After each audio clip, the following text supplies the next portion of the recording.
Sorry, lads. I did my own highlights, you know. This is a piece of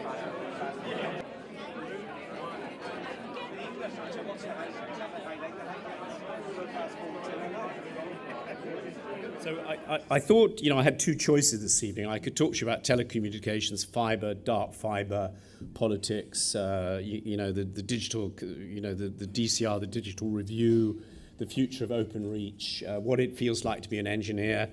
And I thought maybe not, because I might be found out. On the other side, I thought maybe I'd talk to you about how I feel about this country now that I left BT. I thought I might talk to you about having lived outside this country for 17 years across Europe, Africa, and the Middle East. I thought I might talk to you about how, having spent 20 years, 10 years at the helm really of KPMG and 10 years as the chairman of BT, traveling extensively around the world, what people think of us and where they think we are today and what we should be doing about it and how we should see that.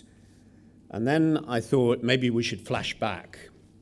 And I thought, let's flash back to 2012.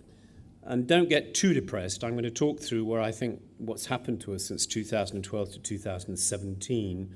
And of course, it's not good. I thought I might also talk about some of the things that have caused that, in my view, and how we as a business community have a certain responsibility for this and an obligation as to how we get out of the situation we're in without the weakest in society once again suffering through the mistakes of the establishment. And I think if you do go back for one happy moment to 2012, let's just think about it. We had the Olympics in London, one of the best Olympics ever. The UK was on show in the most spectacular way. Even the weather was good. Americans said, how is it you can have all these facilities and no one apart from two policemen have guns? How can you have people so positive? The game makers, the soldiers, the sailors, the airmen everywhere. How can you do this? How can it work so well? This is a country of the future. This is a country that's liberal, that's global, that's open. This is a country that is beginning to recover from the recession, from the difficult years. Not everyone had felt it, but it was beginning to really go in the right direction. We had, you'll remember, a coalition government, first time in 100 years, or nearly 100 years, working pretty well, where we had a real balance between different issues and feelings. We were the fastest growing country in Europe and in the OECD. We had the highest foreign direct investment into this country of just about anyone in the European Union.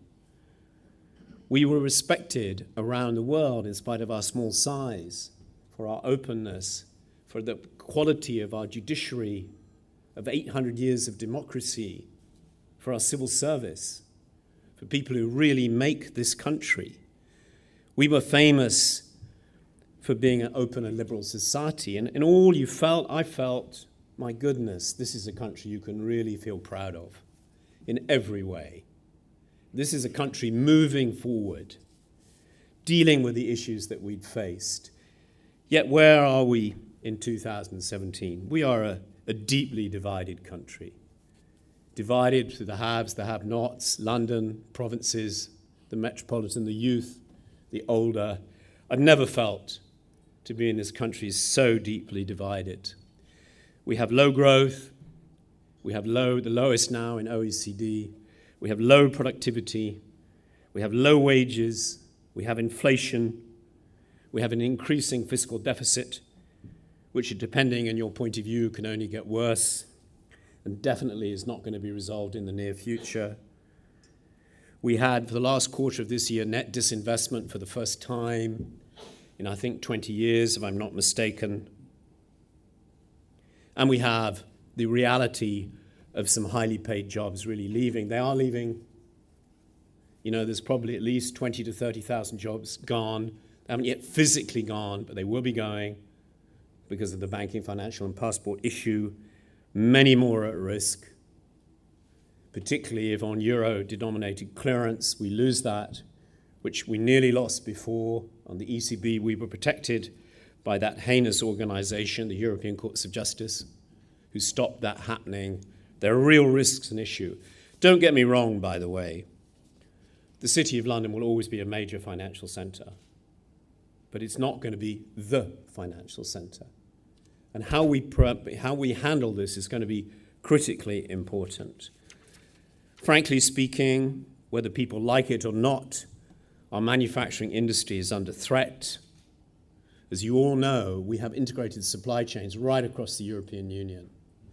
Any thought that we can just jump out of the customs union, let alone the single market, and protect investment and jobs, and the time that it takes to readjust the supply chains with the tariffs and certificates of origin and bureaucracy that will be necessary, we need to understand that.